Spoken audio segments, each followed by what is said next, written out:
Great. Well, it's good to be back with y'all, all y'all. I'm from Southern California, so I say y'all. That's a joke. That's right, I can't hear you laughing. I really shouldn't tell any jokes because I'm going to get zero feedback. How about this? If I tell a joke, go ahead and unclick your thing and then laugh for me, okay? Anyway, so this morning we had a lesson about finding Jesus in the Old Testament, and hopefully you found that to really encourage your faith. It definitely encourages mine. Then this afternoon we had a class. We were trying to, we're learning material, not so much that would make somebody think, oh, I need to be a Christian, but it's more like to defend criticisms, to sort of inoculate us in some ways against some of the criticisms that are leveled against Christianity in terms of the reliability of the facts of the Bible, the history, and the manuscripts and all that. Tonight I'm going to do something which is a bit more fun to me because I want to spend some time just looking at Jesus. So here's the question: who is Jesus? There's a lot of theories about this, a lot of ideas out there. Some people say Jesus was a sage. You all know what a sage is? A sage would be like, Confucius, or, maybe, the guru on the top of the mountain who you go to for some wisdom. Some people would say that. Maybe, what do you think? Do you think Jesus is a sage, is a wise person that way? Some people say he's a prophet. Others say he was a liar and a deceiver. Others say crazy, like this guy was off his rocker. Not many people say that today, honestly. It's hard to find anybody today who would say that Jesus was a crazy person. Some people say he was Messiah, the expected one of Israel. Others say Son of Man. And of course, that label has different possible implications. Some would say God in the flesh. Still others, like Robert Price and many on the internet, will say Jesus is really a myth and a legend. I mean, there might have been a human that did a few things that's kind of sort of like what you see in the Bible, but almost everything you see in the New Testament is really just a myth and a legend built up about Jesus, by the generations that followed him. Some people say he was merely a man, a good man, but a man. The most common view of Jesus, not necessarily in America, but in the entire world, is the last one on the list here, which is an important religious leader amongst many. So there's Krishna, there's Muhammad, there's Baha'u'llah, there's Jesus, there's Moses, and all these different religious leaders more or less taught pretty much the same thing. They're similar wisdom, similar ideas. Now, the question I want to ask you tonight is, who do you think Jesus is? And if so, why do you believe he is that you believe he is? Could Jesus be more than one of these? Sure. Could he be a liar and God in the flesh? No, definitely not. Could it be an important religious leader among many and a prophet? Maybe. So I want to talk about that tonight. I want to ask, what is a reasonable conclusion given what we know about Jesus from history, from the things that it seems that he said, the things that it seems he did? What is a reasonable conclusion about who Jesus is? Again, people say Jesus is, Muhammad, Moses, Hare Krishna, whatever. They're all kind of the same thing. So let's talk let's talk briefly about what some of the important religious leaders in the world said about themselves. What did Confucius say about himself? Did he claim to work miracles? No. Did he claim to be a prophet? No. He claimed essentially to be a sage, to be a wise person. And if you read some of the Analects of Confucius, some of the things he wrote, I think you'd find yourself agreeing. He was a pretty smart guy, pretty wise person. What about Joseph Smith? All this Joseph Smith. What did he claim for himself? Well, he claimed to be a prophet. He claimed to have spoken to the angel Gabriel. Did he claim to work miracles? No. Did he claim to fulfill prophecies? No, he didn't. What about Baha'u'llah, started the Baha'i religion? Baha'u'llah claimed to be the last and greatest of the prophets. Did he claim to work miracles? No. What about Buddha? What did Buddha claim for himself? Did he claim to be a prophet? No. Did he claim to work miracles? No. Did he claim that God spoke through him? No. What he claimed essentially was to be a sage, to have a wise path, the Four Noble Truths and the Eightfold Path to sort of enlightenment. What about Moses? Moses claimed to be a prophet. Did he claim to work miracles? Well, that's kind of a tricky question. He certainly claimed that God worked miracles through him. In fact, what Moses said about himself is actually fairly similar to what Joseph Smith said about himself, honestly, and also what Muhammad said about himself. There's a little political cartoon there. I wouldn't show this cartoon in a Muslim country. It says, let me see. Thank you for your drawing, Billy. He drew a drawing of Muhammad with an arrow there, but now we have to kill you. All right, well, anyway. So again, like I said, the most common view of Jesus, at least in the world overall, go to India, Asia, Middle East, whatever, is Jesus is a wise man amongst many other wise men, sort of similar maybe to Krishna or Muhammad. And it's this view that there's many different ways to God, and they all kind of lead to the same place, different paths to the same place. You know, you can go, up here is God, you can go there the Buddha way, the Lao Tzu way, the Baha'u'llah way, the Jesus way, kind of all the same thing. I want to tell you this. I believe that this picture is utter nonsense. Because if Jesus is not who he says he is, then he's not even a good person. So what we're going to do is we're going to kind of ask ourselves, who is Jesus? And what's the evidence that supports the most reasonable conclusion? So first we're going to look at the claims of Jesus about himself. Then we're going to look at some messianic prophecies and how that reflects on that. And if we have time, I don't want to go over an hour. We can talk a little bit about the resurrection. Okay, got it? Let's look about the claims of Jesus. And again, this idea that Jesus, Buddha, Baha'u'llah, Joseph Smith, never mind Joseph Smith, all kind of, but kind of a pantheon of similar things. I believe that this idea is made to be foolishness. If you look at what Jesus said about himself. So as we look at these, we're going to have to decide if Jesus did claim to be what the Bible says he claimed to be, we're going to have to conclude either that he is those things, either that or he's crazy or a liar or a deceiver or something like that. Let's look at some of the claims that Jesus made about himself. Let's go to John 5, verse 39. Actually, if you were at the worship this morning and heard the sermon, this is where we started that sermon, right? John 5:39, where Jesus says about himself, he says, "You study the scriptures diligently because you think that in them you have eternal life. These are the very scriptures that testify about me, yet you refuse to come to me to have life." So what's Jesus claiming about himself? What he's claiming is this. He says, the whole Old Testament was written about me. Now imagine how the Jewish leaders felt when Jesus said that. I'm guessing there's probably two groups. One who said, this guy is crazy. He is off his rocker, or whatever they would have said back then.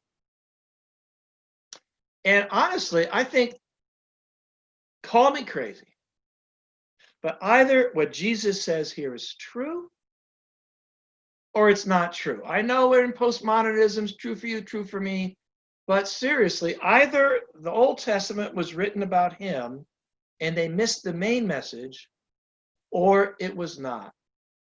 But if what Jesus is saying here is not true, that the scriptures were there to prophesy, like Matthew 5:17, that these things, that he fulfilled those things, then where's that leave Jesus? Imagine the audacity Just look around the room if you have more than one person. Imagine one of you raising your hand and looking everybody in the eye and saying, the whole Old Testament was written about me. How would you respond to that? It's like, all right, whatever, dude. Seriously. Jesus made some astounding claims about himself. And Jesus had a way of sort of backing up his claims by doing miracles that were kind of related to that claim. Let's go to John chapter 6. John chapter 6. I'll just pick it up in verse 50. I'll pick it up in verse 51. Here Jesus said, I am the living bread that came down from heaven. Whoever eats this bread will live forever. This bread is my flesh, which I will give for the life of the world. When the Jews began to argue sharply among themselves, how can this man give us flesh to eat? Jesus said to them, very truly I tell you, unless you eat the flesh of the Son of Man and drink his blood, you have no life in you.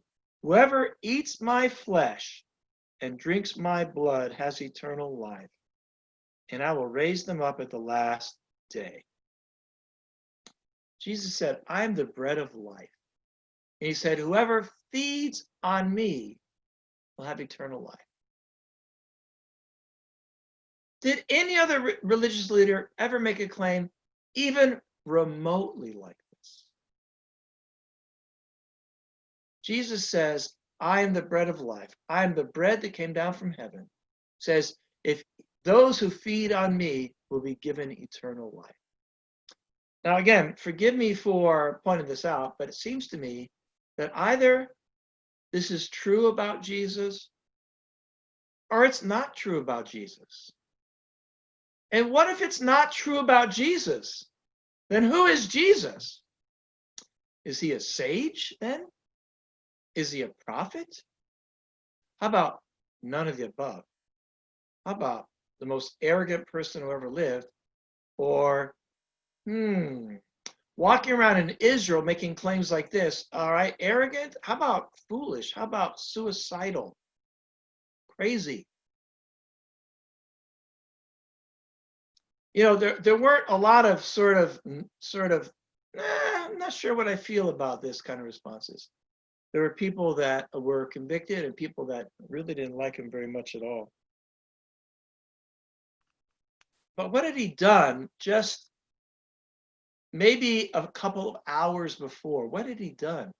He had made enough bread and fish to feed 5,000 men, plus women and children, probably 12, 15,000 people.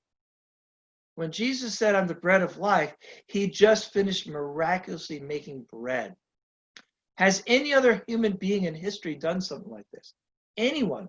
What about Krishna? You know, I once wrote, I have a website and I answer questions, and I made a comment in the course of answering a question that Krishna is not even a real person, he's a myth. And I got a rather angry response from a Hindu person saying, how could you say that? Krishna is as real as Jesus. And I wrote back, I said, well, Jesus, I know where he's born, I know where he died, I know how he died, I know the name of his mother, his father, 3 of his brothers, a number of his best friends. People who knew him directly wrote about him. What about Krishna? He says, I'll get back to you. And it was several days, and he came back, he says, you know what, Krishna, he lives somewhere between about 1600 BC and 200 BC in a city. He told me the name, but that city doesn't exist anymore. Okay, well, there you go. Let's look at some other claims that Jesus made about himself. John 8:46.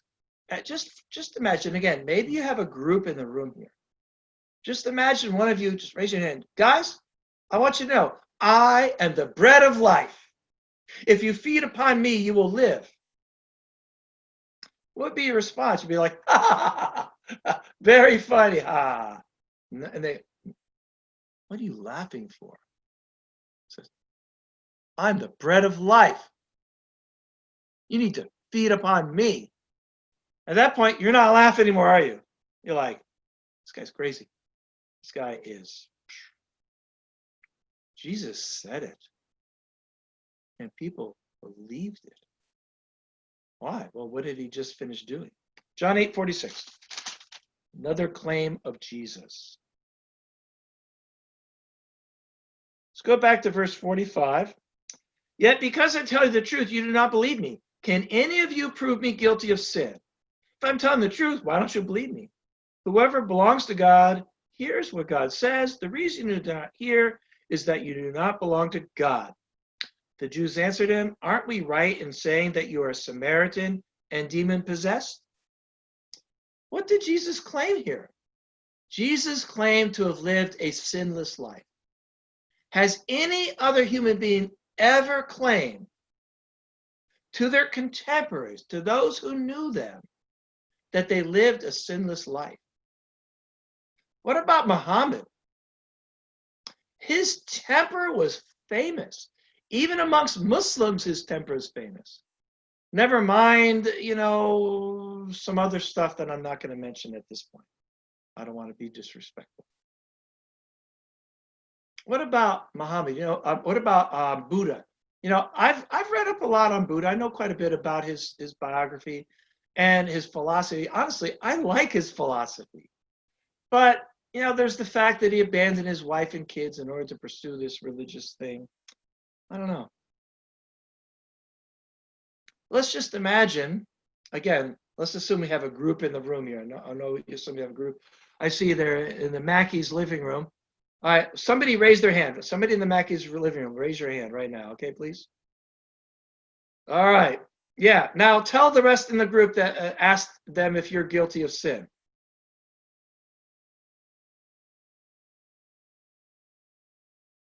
Ha ha ha ha, they're laughing. Imagine me saying that in front of my wife. You know what I'm saying? Jesus, looking at people he'd known for years, looked them in the eye and said, can any of you prove me guilty of sin? And I imagine them going, there's that one time. Oh, no, not really. Well, what about that time? No. What did they say? Notice nobody said, well, there's that time you lost your temper. What they said is, essentially, you're crazy. Their only response to him claiming to be without sin is to say you're crazy. What's that have to do with anything? I believe Jesus was without sin. Let's look at another claim of Jesus. It's just down the page. John 8, verse 58. I'll go back to verse 56 just to get the context. So Jesus says, your father Abraham rejoiced at the thought of seeing my day. He saw it and was glad. It's kind of following up on what we saw earlier from John 6, or John 5, rather. You are not yet 50 years old, they said to him, and yet you have seen Abraham? Very truly I tell you, Jesus answered, before Abraham was born, I am. At this, they picked up stones to stone him, but Jesus hid himself, slipping away from the temple grounds. What did Jesus claim here? Jesus claimed to be God. Did Moses claim to be God? I don't think so. What about Joseph Smith? Even Joseph Smith, although his definition of God is a little shaky, the only people that I've ever heard of who claimed to be God were people in crazy places. And notice, it's not as if they didn't get it, because they picked up stones to stone him. They picked up stones to stone him. Imagine. Now, I don't know. Again, forgive me, I'm a scientist. I like to ask these logical questions. The way I see it is either Jesus is God or he's not. And if he's not, then what kind of person is he? When he said before Abraham was born, he didn't say before Abraham was born, I was, which is what the Jehovah's Witness might say. He said before Abraham was born, I am. Let's go to John 10, verse 30, another claim of Jesus. We're getting the idea. We only need to look at a couple more to kind of see the pattern here. And I want you to notice the pattern of the responses to Jesus. Because I'm telling you, in our culture, the most common response to Jesus is, yeah, he's a good guy. I mean, he's a really good guy. I mean, right up there, maybe the best person ever lived. But Jesus is definitely not that. Or put it this way, that's certainly not all he is. Because if that's all he is, then he's also God in the flesh. And he also lived a sinless life. And he's also the bread of life. John 10, verse 30. I'll go back to verse 29. My Father who has given them to me is greater than I. No one can snatch them out of my hand, talking about his disciples. I and the Father are one. Again, his Jewish opponents picked up stones to stone him. But Jesus said to them, I've shown you many good works from the Father. Which of these do you stone me? We're not stoning you for any good work, they replied, but for blasphemy, because you, a mere man, claim to be God. Jesus said, I'm the Father of one. You know, I suppose that could have two interpretations. One could be like, me and God, we're close. We are one. You say, your husband and wife say, we're one, you know, like that. That's great. Or maybe he's saying that he's God. Now, how did the crowd interpret what he said? They interpreted it as him claiming to be God. So they said, you're claiming to be God. And Jesus said, no, you don't get it. That's not what I'm talking about. Not exactly. Jesus didn't correct their mistake because there was no mistake. Jesus claimed to be God. Last one, we could look at others. Let's just look at this one. John 11, verses 25 and 26. Now, throughout this, and as you read the book of John, you'll see often Jesus will stop in these different discourses and say, and what about you? And that's what we need to do from this lesson. We need to ask, what about you? Who do you say Jesus is? And what are the implications from your life? All right, John 11, 25 and 26. Let me tell the story here. Jesus was very close friends with Mary, Martha, and Lazarus. I get the sense from the book of John that probably Jesus was closer to Mary, Martha, and Lazarus even than he was to some of the apostles. A very close relationship. When he came to Jerusalem, he stayed at their house. Anyway, Lazarus is very, very sick. He's dying. So they send some messengers. Jesus has healed thousands and thousands of people. So obviously, he's going to come and heal Lazarus. Jesus come right away, and Jesus says, I'm kind of busy.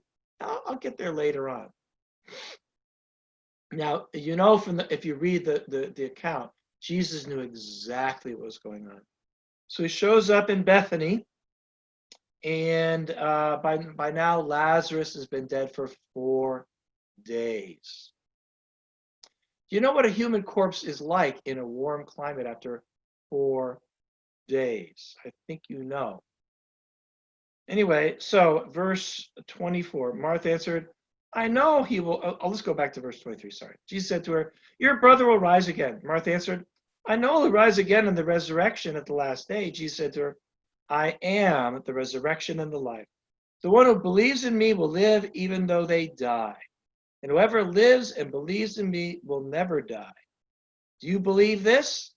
Yes, Lord, she replied. I believe that you are the Messiah, the Son of God, who has come into the world. So here's what Jesus said about himself. He says, I am the resurrection and the life.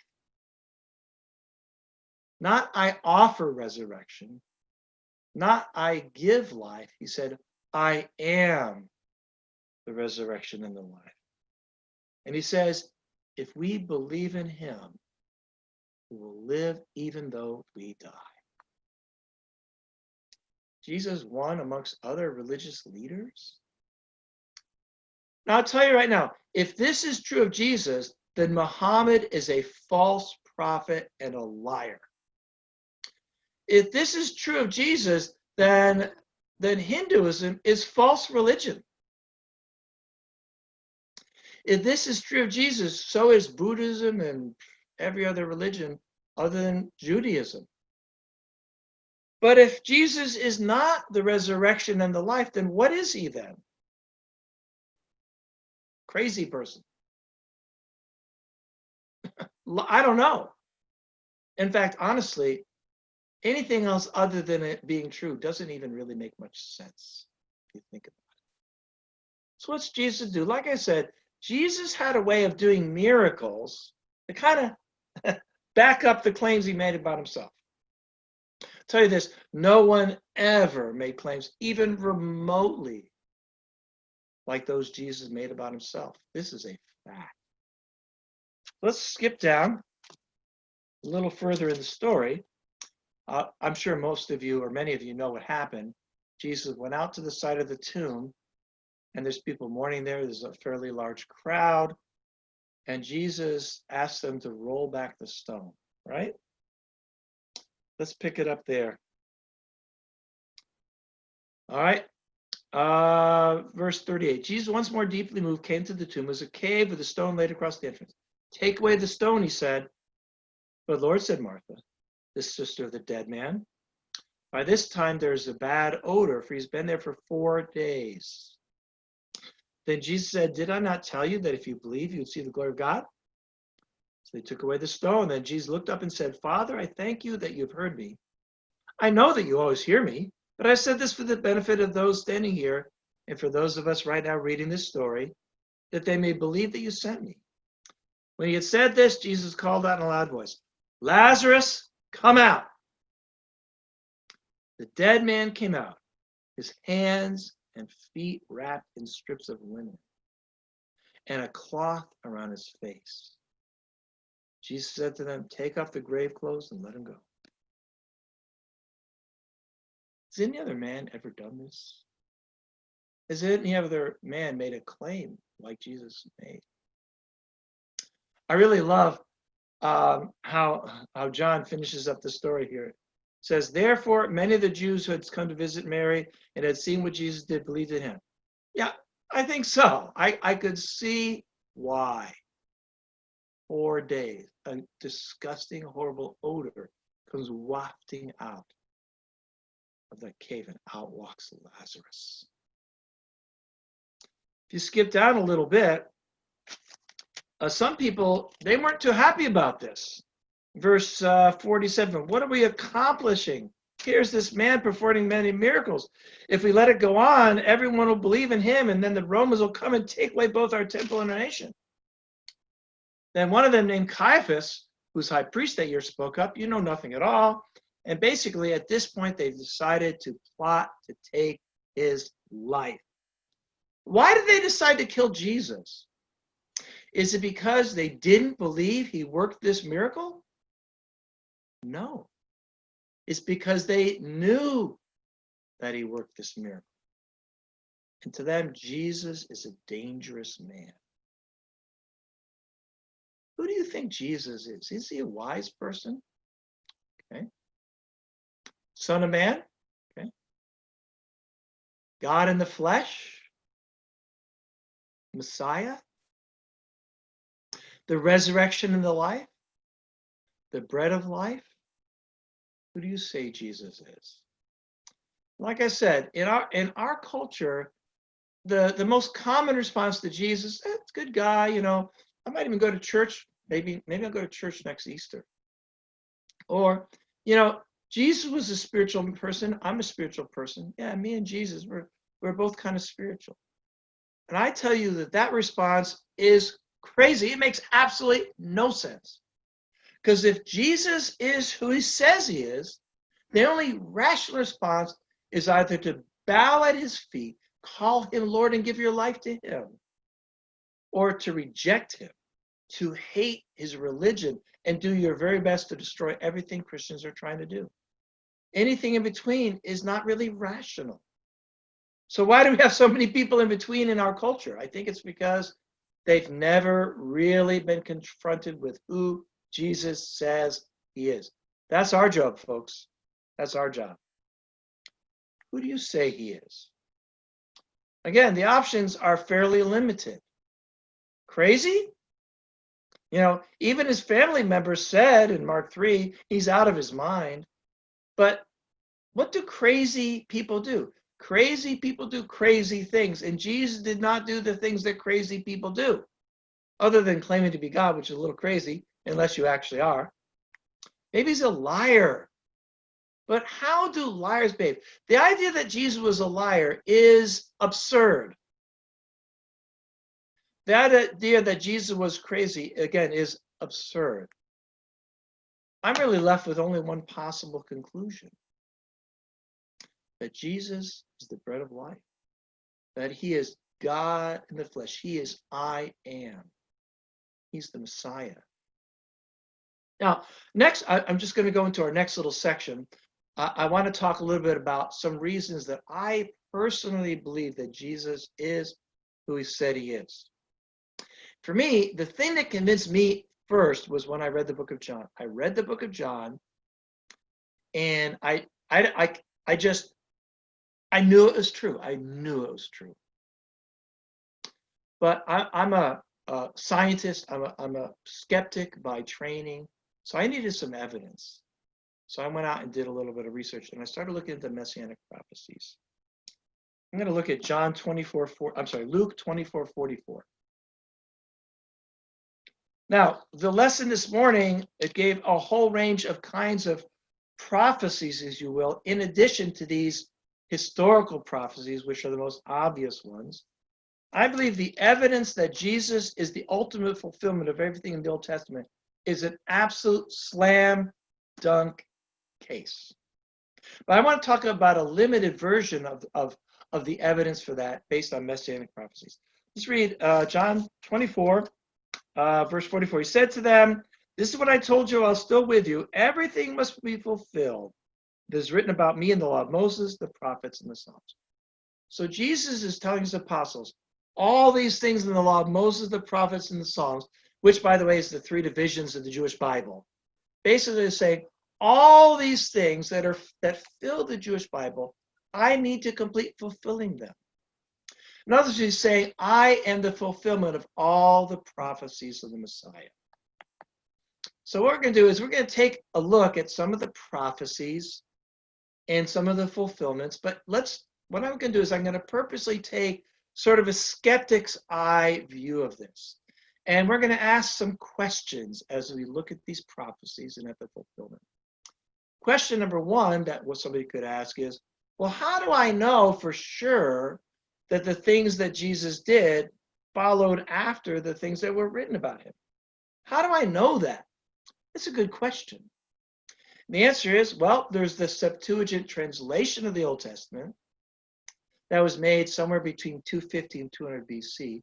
So the entire Old Testament was translated from Hebrew and Aramaic into Greek around 250 years before the ministry of Jesus. And then there are the Dead Sea Scrolls. And at least a fragment of every Old Testament book other than Esther were found in the Dead Sea Scrolls. Some of them as early as 250 BC, some of them 50 BC. And again, so what we can say is, beyond any possible doubt, at least 250 years before Jesus did these things, that it was written down. I believe much earlier even than that, but we don't need to prove that at this point. And there's the column 1 in the Great Qumran Isaiah scroll of 150 BC. Question number 2. How do I know these things really happen? Maybe the Christians read the Old Testament. The Old Testament says that the Messiah has to ride into Jerusalem on a donkey, so they just say that he did it. Just make it all up. You know, that's not a completely unreasonable proposal until you think about it. And then you realize, why would these men and women create a complete lie so that they could be hounded and chased and jailed, and most of them even killed for their faith? What were they hoping to gain from this massive conspiracy theory? And besides, we're going to look at about 6 or 7 prophecies. And in most of these, the fulfillment of these prophecies are a matter of historical record. For example, Josephus tells us about Pilate, who had Jesus condemned to the cross. Cornelius Tacitus, who specifically talked about the Christians. and about Christ, the founder who was put to death under Pontius Pilate in Jerusalem in the reign of Tiberius. The Talmud, who talks about Jesus, and on the eve of the Passover, they hanged him. There are other sources. I don't have time to get into this, but I'll say this. And by the way, one or two of the prophecies we're going to look at, we only have New Testament writers to testify to this. But most of these are things that are common knowledge from historical records, even outside of the Bible, even from non-Christians. By the way, here's the Caesarea Maritima inscription of Pontius Pilate. Sure enough, he was in the time of Tiberius. His name was Pontius Pilate and all that sort of stuff. Okay, question number 3. Are these, in fact, actually prophecies about the Messiah? So maybe Christians are seeing what Jesus did and kind of reading that back into the Old Testament. Now, here's my response to that. We're going to look at, about 7 or 8 prophecies. All but one of these, the Jews said they were prophecies of their Messiah long before Jesus ever walked the earth. So we'll take it on the authorities of the Jews themselves. There'll be one exception. I'll try to remember to mention that when we get there. So if the Jews consider them to be messianic, then they're messianic, okay? Number 4, could Jesus, wanting to claim to be the Messiah, read these prophecies, which admittedly were written before, which admittedly were messianic, and maybe what he would have done is say, all right, Luke 24:44, okay, I got to ride into Jerusalem on a donkey, check, etc. Just check. The answer is, well, sounds good until you start thinking about it. Because the problem is, in order to fulfill these prophecies, you have to get killed. And if this is Jesus' way of starting a movement to become a great religious leader and to set the Jews free and have people say he's amazing and awesome, there's a problem with that, which is in fulfilling these prophecies, all this is assuming some kind of a fake, right? It's going to get him killed, which seems to be a really bad plan because fulfilling the prophecies involves a little bit of pain, a little bit of suffering. Let's look at some of the prophecies of Jesus. We're going to ask questions like, all right, is this in fact a prophecy of Messiah? Did Jesus, in fact, historically, we know, fulfill this? And could he have done this to kind of manipulate history in order to appear to be something that he was not? All right, Isaiah 53, verse 3. He was despised and rejected by mankind, man of suffering, familiar with grief, like one from whom people hide their faces. He was despised and rejected, and we held him in low esteem. If you read on, let's read verse 6. We all like sheep have gone astray. Each of us has turned to our own way. The Lord has laid on him the iniquity of us all. Verse 5. He was pierced for our transgressions. He was crushed for our iniquities. The punishment that brought us peace was upon him. By his wounds we are healed. And I've tried this a number of times. I've tried to simply read this passage with people who knew anything about Jesus.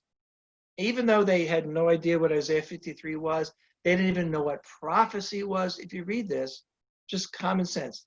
We know who this is talking about, right? So now, is it a historical fact that Jesus was despised and rejected by human beings and familiar with grief and suffering? Absolutely. Could Jesus, knowing what was required, have arranged to be despised and rejected and to suffer and to be and to have sorrows? Sure. How about walking into Jerusalem, walking into the precincts of the temple and calling the Pharisees a brood of vipers and whitewashed tombs? Yeah, okay, I'll buy that one. But what about in verse 5 where it says, he was pierced for our transgressions, he was crushed for our iniquities? Now, if you don't know the full story of the crucifixion, Jesus, along with 2 others, was crucified. But it was the afternoon before the Passover, and it was blasphemy for the Jews to have people hanging on crosses during Passover. So they asked the Romans to end the crucifixions. The way you did that was by breaking the legs of the people being crucified, because if you do so, their leg would not be able to hold themselves up. You actually do them a favor because then they would die within just a few minutes of asphyxiation because they no longer could hold themselves up and they would suffocate. They come to Jesus and he was already dead. And they didn't break any of his bones. Psalm 22 we'll see in a little bit. So instead, what the soldier did was he stabbed a spear up into Jesus' side and blood separated from water came out, proving that he was already dead and been dead for a while. Now, could Jesus have arranged to get pierced like this? What do you think? So can you imagine he's up on the cross? Hey guys, you're killing me. Oh, you're killing me. But can you do me a favor? Just trust me on this, all right? Just help me out. After I'm dead, could you do me a favor and take a javelin and push it up into my side? I'll be dead anywhere, and you'll do me a big favor. In fact, my friends, they'll give you a little bribe later to cover that. What do you think? Ludicrous. Jesus fulfilled this prophecy. And later on it says he was oppressed and afflicted, yet did not open his mouth. And if Jesus had spoken, he would not have been crucified. If he defended himself, they couldn't have. Especially if he defended himself before Pilate, but he did not. And again, could he have arranged to do this? Sure, but it got him killed. All right, what about Micah chapter 5, verse 2? Let me go there. By the way, that Isaiah prophecy is from somewhere around 720 BC, so 750 years before Jesus' ministry.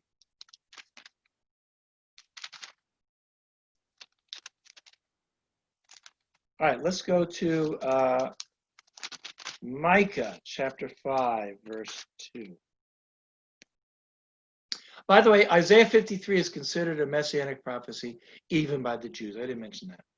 Micah 5, verse 2, but you, Bethlehem Ephrathah, though you are small among the clans of Judah, out of you will come for me one who will be ruler of Israel, whose origins are from old, from ancient times.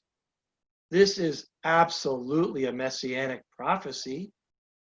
In fact, it was well known that the Messiah would come from Bethlehem. By the way, there are two Bethlehems in Israel in Jesus' time. The smaller of the two is Bethlehem Ephrathah. That's the one Jesus came from. And this is a matter of common knowledge. We don't know this just from the Bible. So if you want to claim to be the Messiah, you have to be born in Bethlehem. Could Jesus have arranged to be born in Bethlehem? Sure, if he's God in the flesh. And then there's Isaiah 9, verse 1. Micah, written in the similar time to Isaiah, around 700 something BC. Isaiah 9, verse 1.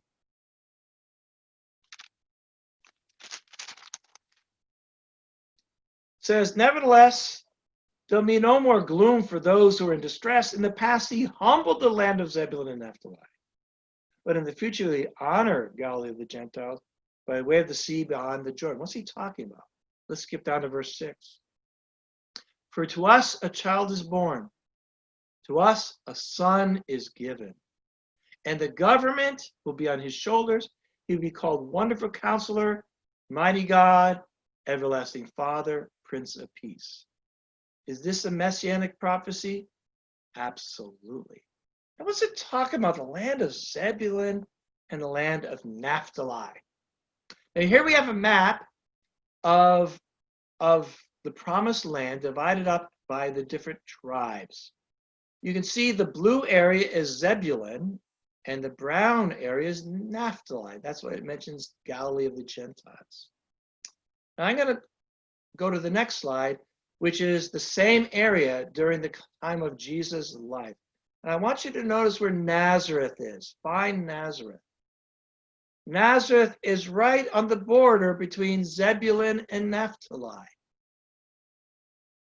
Could Jesus have arranged to be born in Bethlehem or to come or be raised to come from Nazareth? In fact, Jesus was known as the Nazarene, which fulfills another prophecy, the prophecy about the branch. See, in order to be the Messiah, He had to be born in Bethlehem. So you and I are definitely out. And not only do you have to be born in Bethlehem, which is down near Jerusalem, but you have to actually come from Galilee, somewhere in the general area within a few miles of where Nazareth is. And by the way, there's another prophet that specifically predicts Jesus will be the Nazarene, which is sort of cool. Okay, let's look at a couple more prophecies. What about Psalm 22? Psalm 22. This is from David. This is more like 1000 BC, around 1050 years before Jesus' ministry. This is David writing, and as we read what David wrote, imagine what David must have thought after he wrote this down. Verse 16, dogs have surrounded me, a pack of villains encircles me, they pierced my hands and my feet, all my bones are on display, people stare and gloat over me, they divide my garments among them and cast lots for my clothing. By the way, this is the only one of the prophecies we're going to look at that the Jews themselves probably would not have recognized as being messianic. But if any of them are obviously about the Messiah, it's clearly this one. Because the same one to whom all these other things happens, you and I both know how Jesus died. Imagine you're David. They pierced my hands and my feet. What did I just say? What am I talking about? Did you know that crucifixion didn't even exist when David was alive? Historical records say it was invented by the Persians, but even the Persians didn't pierce hands and feet. It was the Romans, roughly 100 BC, who began piercing hands and feet and executing by this cruel method. And yet we have this prophecy 1050 years beforehand saying about the Messiah, they've pierced my hands and my feet. If Jesus wanted to claim to be the Messiah, could he have had his hands and his feet pierced like that?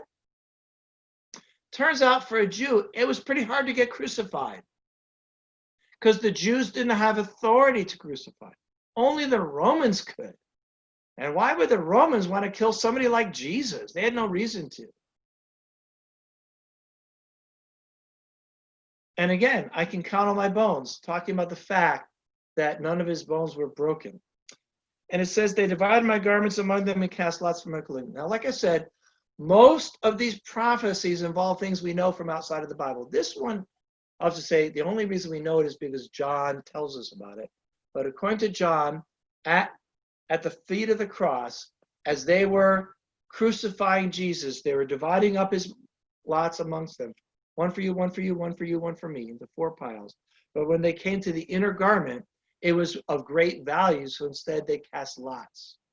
Could Jesus have arranged this to happen? Hey guys, do you realize how valuable my undergarment is? Let me make a suggestion. Why don't you gamble over that? Because if you rip it in pieces, it won't worth very much. I'm kind of joking here.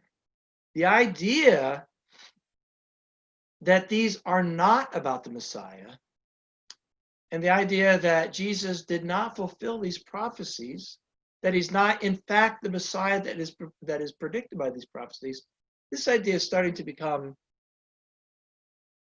not tenable, not believable, not rational. Okay, just 2 more. Zechariah 11. Zechariah 11, and then after that, just 1 more. Zechariah, written around 520 BC, right near the end of the Old Testament. If you're not keeping up, that's okay. Most of them are up on the screen anyway. All right, verse 11 says, talking about the Old Covenant, it says, it was revoked on that day, and so the oppressed of the flock were watching me, knew it was the word of the Lord. I told them, if you think it best, give me my pay, but if not, keep it. So they paid me 30 pieces of silver. And the Lord said to me, throw it to the potter, the handsome price at which they priced me. So I took the 30 pieces of silver, I threw them to the potter in the house of the Lord. Now, what was it that Judas was given in order to betray Jesus? 30 pieces of silver. How do we know that? Because it says in the New Testament, And if it wasn't 30 pieces of silver, they wouldn't have said it. Because these things were written when the eyewitnesses were still alive. The book of Mark, written probably in the 50s, maybe the 40s, possibly the very early 60s. So around 20, 25 years after Jesus' death. How many of you will still be alive in 25 years? Probably most of you. Probably nearly all of you. Would somebody forget the price that they paid to betray Jesus? I don't think so. I'm telling you right now, Jesus was betrayed for 30 pieces of silver. Not 29, not 31.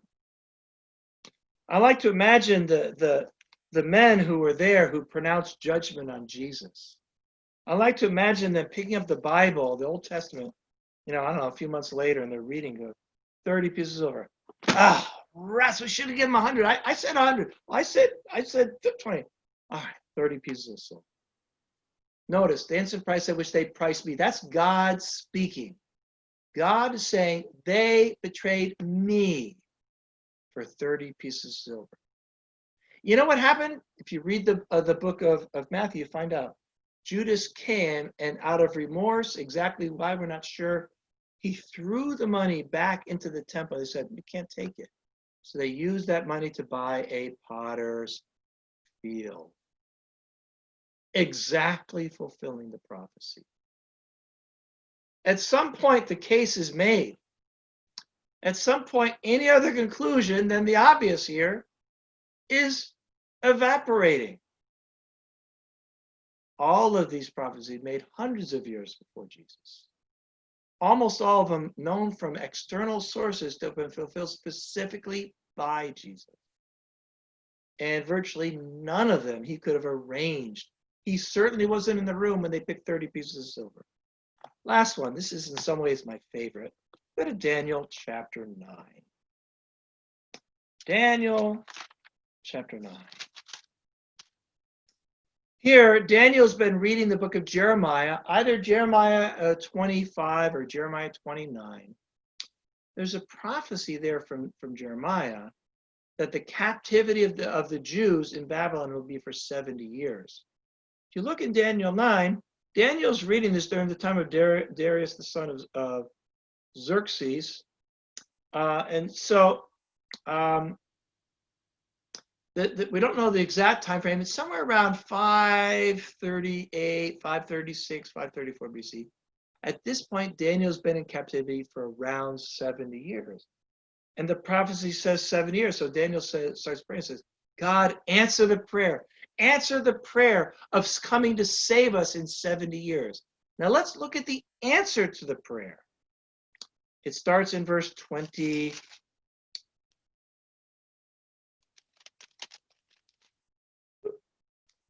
Verse 24. Not 7 now. You'll say 70 sevens. Not 70, but 77. I decreed for your people in your holy city to finish transgression, to put an end to sin, to atone for wickedness, to bring in everlasting righteousness, to seal up vision and prophecy, and to anoint the most holy. Know and understand this, from the time the word goes out to restore and rebuild Jerusalem until the anointed one, that's Messiah, the ruler comes, there'll be 7 sevens, 62 sevens. It'll be built with streets and entrenched, but in times of trouble, and it goes from there. This, if there was ever an obvious messianic prophecy, it's this one. It's going to put an end to sin, to finish prophecy, to bring in everlasting righteousness, and to anoint the most holy one. The word anointed is Messiah. When is this going to happen? 77s. And how do I know that's 490 years? Because look at the context. It talked about 70 years. And by the way, the Jews were freed after 70 years. 490 years from the issuing of the decree to restore and rebuild Jerusalem. When was that decree issued? Well, in Ezra 1, there's a decree for the Jews to go back and rebuild the temple, 538 BC. Then in Ezra 2, there's basically, he says, go back and finish the job. That's under under Darius around 518 BC. But in neither case was that a decree to restore or rebuild Jerusalem, to build the walls. No, it was Artaxerxes. Ezra chapter 7, you can read about it. Artaxerxes, in the 7th year of Artaxerxes, which would be 458 BC. In the 7th year of Artaxerxes, God said to go back and rebuild Jerusalem. In fact, they did. If you read the book of Nehemiah, you see they did. So the most obvious choice for a decree to restore and rebuild Jerusalem, 758 BC. Well, let's do math. 758 minus 490, negative 32. Negative 32. So that'd be 32 AD, right? Well, no, because there's no year zero. The counter goes from 1 BC to 1 AD. Oh, okay, 33 AD. Now, if you read the prophecy a little bit more carefully, it says 7 sevens and 62 sevens. So again, a more careful reading, which I don't have time to really completely justify. The prophecy says during that last week, which would mean sometime between 26 AD and 33 AD. In fact, 30 AD, when Jesus almost certainly was killed, was right in the middle of that week. See what happened here? The Bible prophesied when the Messiah would come to Jerusalem to be killed and to be anointed as the most holy one. The Bible says when the Messiah would be killed. So let's just imagine that some random person wants to claim to be the Messiah. There's a few problems with that. Because in order to be claimed to be the Messiah, you have to be born in Bethlehem, but actually come from Galilee, in the region of Zebulun and Naphtali. You have to be despised and rejected, pierced, and crucified. None of your bones can be broken. The people who kill you have to gamble over your clothing. You have to be betrayed for 30 pieces of silver. And all this needs to come to a head in Jerusalem, somewhere around 30 AD. How many people do you believe have lived that ever would be qualified? In fact, really logically, what would be the probability that any person ever living ever could fulfill all these? I'd say it's pretty much impossible. Jesus is the Messiah. The Bible is inspired by God. I know this. There is no other rational explanation. None. And I defy anybody to produce a rational explanation for this. What if people who don't believe this stuff? What they do is they just refuse to admit there's a whole case. They'll just try to take it one at a time and find an excuse to ignore it. But I'm telling you, it just doesn't work. If you want to do that, feel free. Now, I've already been going 58 minutes, and I really feel like an hour is good enough. It's just 9 o'clock. We're probably a little tired. I wish I had time to talk about my favorite subject, which is the resurrection. Because you know what? If Jesus was raised from the dead, doesn't that really pretty much answer every other question? What about this? What about that? What about this contradiction, supposedly? What about the fact that people believe this and that and the other thing? What about the, I don't know, people in outer Mongolia or something like that? I don't know. Jesus was raised from the dead. Wish I had time to talk about the facts. Well, give me a couple of minutes. It's a fact. As much as there are facts of ancient history, it's a fact that Jesus was crucified in Jerusalem under Pontius Pilate. Got some evidence for that. Fact number 2. This is a fact of history. From the very beginning, the church unanimously declared that he had been raised from the dead. Now, whether you believe it's true or not, that he was raised from the dead, you cannot deny that the church, beginning in Jerusalem, always claimed the resurrection. Fact number 3, the tomb was empty. Folks, the tomb was empty. I guarantee you, Because if it was not empty, if Jesus' body was there, then on Pentecost, when Peter got up and said, God has raised this Jesus whom you crucified, end of story, all done. Fact, he was crucified. Fact, it was announced in Jerusalem very soon afterward and believed by thousands that he was alive. In fact, number 3, the tomb was empty. How can we explain that fact? On top of that, 1 Corinthians 15:6, 500 eyewitnesses. Like Paul said, nearly all of whom are still alive. How many eyewitnesses does it take? And what about the quality of these witnesses? Every single one of them, you could threaten them with death. They would never change their mind. Compare that to, say, Mormonism. You take your Book of Mormon. He's got those 3 witnesses, right, to the golden plates. All 3 of them left Mormonism. All 3 of them. The quality of the witnesses is beyond comparison. I'd argue that it's virtually a fact that Jesus was alive afterwards. So what about the stolen body idea? Let's just say this. Nonsense. What about the swoon theory? They didn't even really die. Let me just say this. Nonsense. The only reasonable conclusion based on the facts of the empty tomb, the preaching of the resurrection, the fact of the crucifixion, and the fact of hundreds of eyewitnesses is that Jesus was, in fact, raised from the dead. If that's true, that brings us back to our original question. Who is Jesus? Sage? Prophet? Wise person? Son of man? Son of God? God in the flesh? Liar? Crazy person? I believe the only conclusion that even remotely makes sense with the information is that Jesus was who he said he was. God in the flesh. The Holy One of Israel. The one prophesied from ancient times. The Messiah, the Son of God. So here's the question. What are you going to do about that? And what are you going to do about the fact that so many people around you say, oh, Jesus is a good guy. Nice. That's fine. You know, Hinduism, Islam, it's kind of pretty much all the same thing. That makes no sense. What are you going to do about that?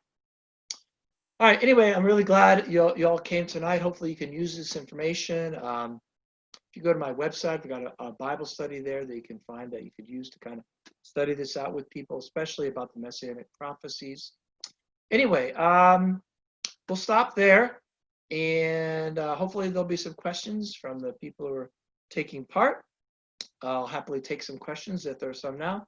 And, it's kind of a teaching weekend from this morning, or even just a Bible question, whatever. I'd love to help out if I could.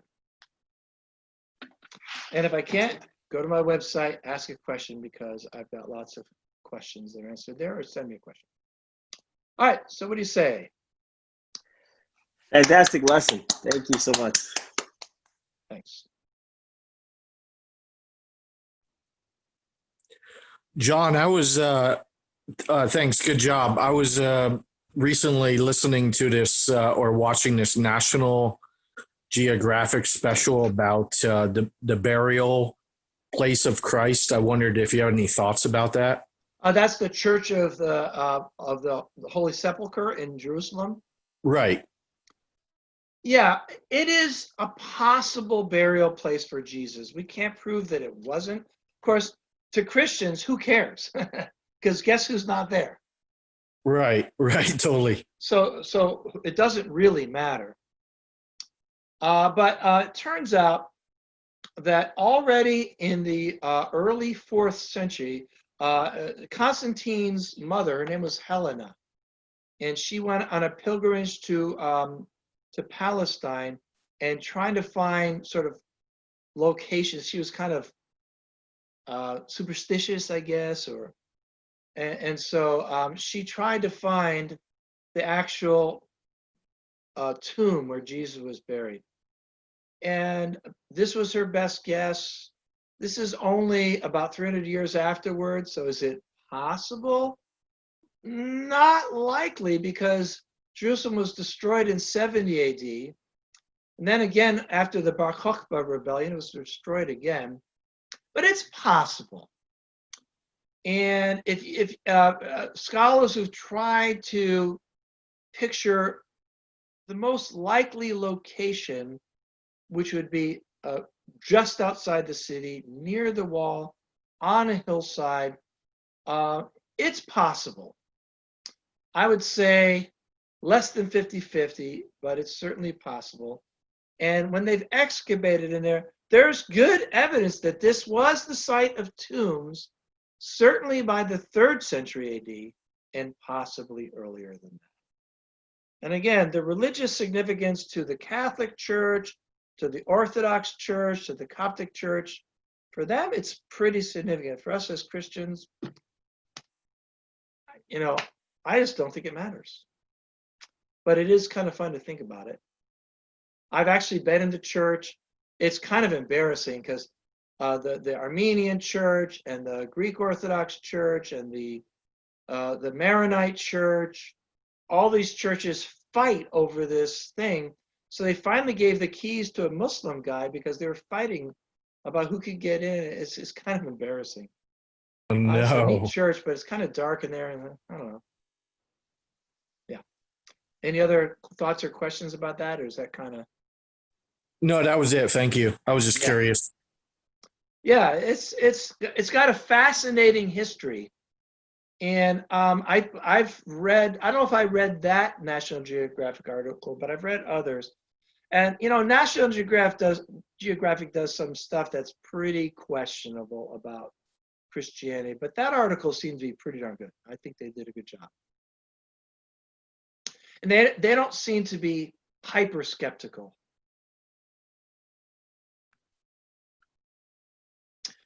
All right, any other thoughts or questions? Bible questions, theology?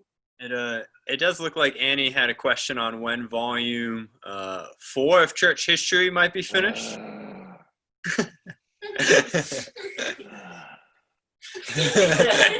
I now realize why Annie typed this message instead of asking it. I've done almost all the research for that volume. Since I finished volume 3, I've published 3 books. I have a book come out called In Christ that came out in March, a book on Hebrews, got another book coming out probably around Christmas or so, group Bible study thing, and I'm working on volume 4, but honestly, I'm doing a master's degree right now, and that master's degree is kind of, so I've written about 30% of it. I've gotten up to about the year 1800. I hope to finish it within a year. I'm telling you, it's a chore.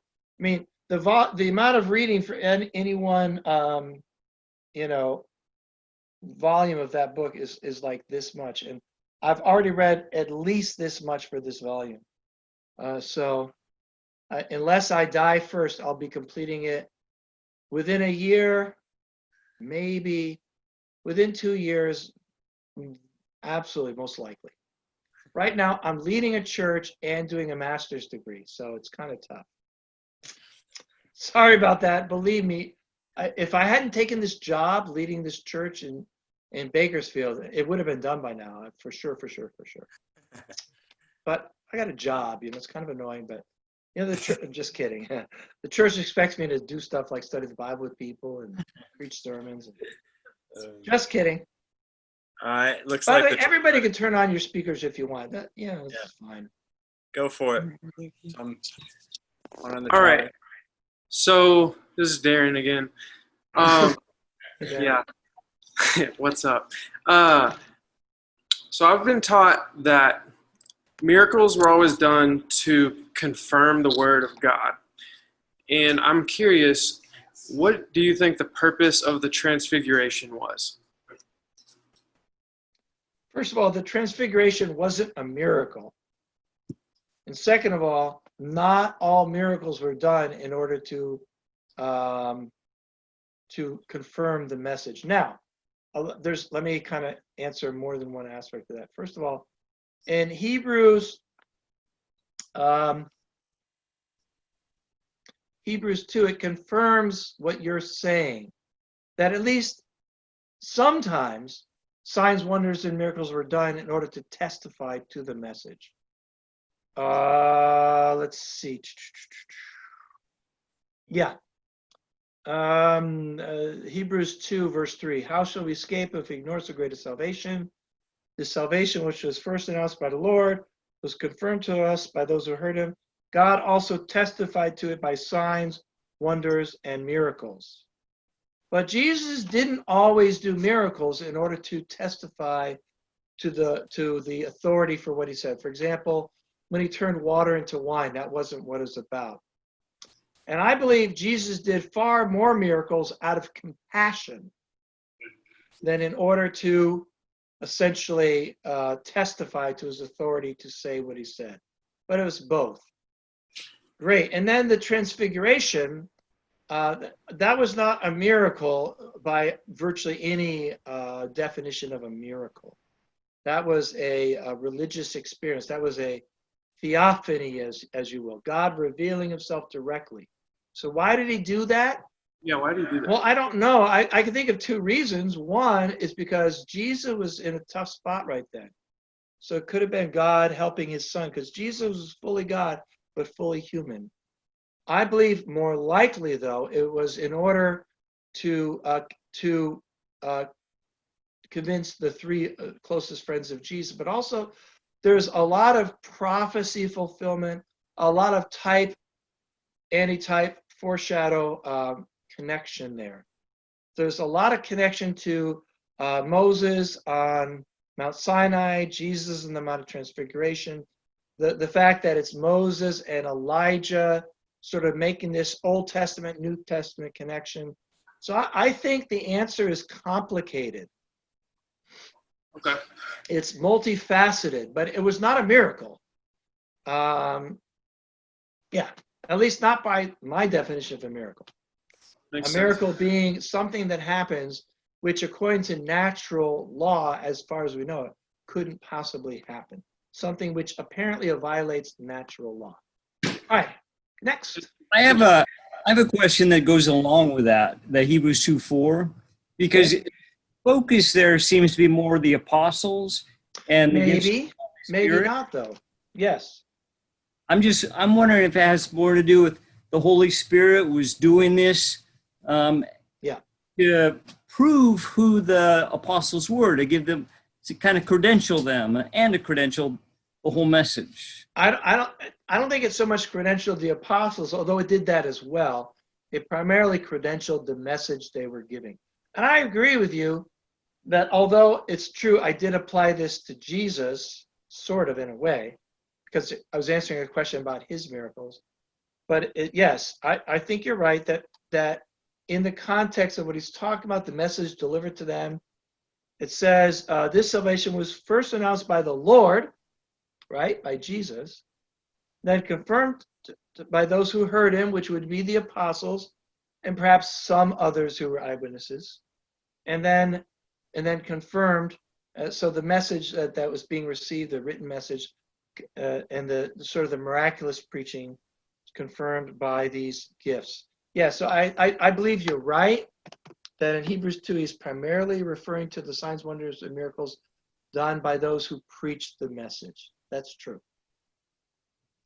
But nevertheless, I think the point that was being made by, I can't remember who, that to some extent Jesus did confirm his authority by working miracles. We know that because in John he specifically says that.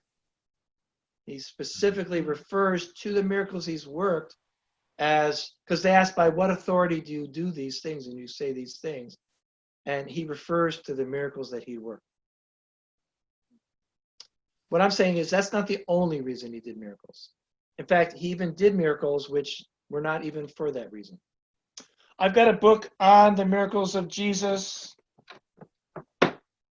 This one here, That You May Believe. All right, and I talk about the different miracles And I speculate a whole range of reasons that Jesus did miracles. And some miracles were for one reason, other miracles were for others. And that's kind of a fun question. All right, thanks. Can I ask another I one? saw Sarah was going to say something. Is that right, Sarah? Sarah just went. All right. Who's next then? Oh, can I ask another one, John? Sure, why not? So this was from my quiet time the other day, and I've never really gotten this one at all, but it's not necessarily about Christ, but Paul. In 2 Corinthians 12, he says, verse 2, I know a man in Christ who 14 years ago was caught up to the third heaven. Whether it was in the body or out of the body, I do not know. God knows. And I know that this man, whether in the body or apart from the body, I do not know, but God knows, was caught up to paradise and heard inexpressible things, things that no one is permitted to tell. I will boast about a man like that. Yeah, Paul's obviously talking about himself. So Paul had a sort of a religious vision, not unlike maybe what Daniel had or Ezekiel had. Yes. Or John had, for that matter. And so do you essentially believe, like, in a sense, he kind of saw heaven? Well, I mean, he saw something. By the way, the third heaven, you have to put it in the context of the Greek cosmology. To the Greeks, the first heaven was the atmosphere or the sky. And the second heaven, that would be we're in the sublunary world. And then the rest of the universe is beyond the moon. And that would be the region of the quintessence or whatever. So the first heaven would be the sky. The second heaven would be the heavens. And the third heaven then would be heaven. So when he says the third heaven, I believe he's being transported past the first two heavens, according to the Greek way of thinking about it. Not that the Bible's supporting Greek cosmology, is just using the way to say it in that time. So I think what he's saying in his own coded way that would make sense to people back then is, I was transported to heaven. All right? And so he had a heavenly vision of what it was. We don't know. And of course, this is in the context of Paul talking about his apostleship and the fact that he had a right to speak and they needed to listen to him because of things that had happened to him. Pretty amazing section there. Then he says, when I'm weak, then I'm strong, and I boast all the more in my weaknesses. Right? I ask God to take away the thorn in the flesh, all that. So I don't think there's any reasonable doubt that Paul's talking about himself. Yeah. About a vision that he had in which he was transported to heaven, if you will.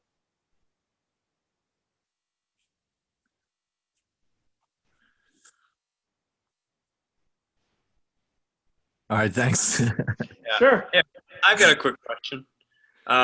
Great. Who's You that? know, there are lots of different, I guess, ways you can read the Bible, right? A historical lens, a Jewish lens, a redemptive lens. Yeah. My assumption might be that you love maybe the most the historical lens, but what would be your favorite way to read the scriptures? Jesus lens. Okay. I mean, I love history. I'm a history guy. I read lots and lots of history. I write history. I think that's a useful angle, but really helpful in certain parts of the Bible, no question about it. But I try to look at it through a Jesus lens. How does what I'm reading here tell us about Jesus? In Bakersfield, we're spending a whole year just on Jesus. So we started sometime in January. We preached our way through Mark. We just finished preaching our way through Matthew. We're going to spend the next, 12, 15 weeks preaching our way through Luke. Then when we're done with that, we're going to go through John however long it takes, because I want to look at the Bible through the lens of Jesus. Yeah. And to some extent, I do look at the New Testament from an Old Testament perspective a lot more than average, I would say, for sure. I definitely do that. So that's another lens that I use. The historical one, yeah. But yeah, for me personally, looking at the New Testament through the lens of the Old Testament and looking at the Old Testament through the lens of the New Testament, that's pretty significant to me. If you want to think of that as historical, you could. Yeah. Okay, cool. Thank you. I've got a book on the redemptive aspect, just published. It's called In Christ. Mm-hmm. Might want to pick up a copy. Yeah, I don't know where here it is. I'm most of the way through that one. Oh, you got it. Yeah. Great. Who's that? Brian here. Chris. Oh, so did you like it? Yeah, I've been working my way through it. I Great. love it especially as a resource to give to especially young Christians. I'm really Great. excited for Yeah, and earlier this pandemic period, a whole bunch of us read your Hebrews book. We really liked it. Oh, that's right. Yeah, it's great. Well, I got a new one coming out in a few months. It's just a practical one, totally not scholarly at all. It's going to be like a group Bible studies. So something like 65, just group Bible studies. Nice. So if you're in a hurry, just pull one out. That'll be fun. that. That'll be useful. Nice. Anyone else have any other questions?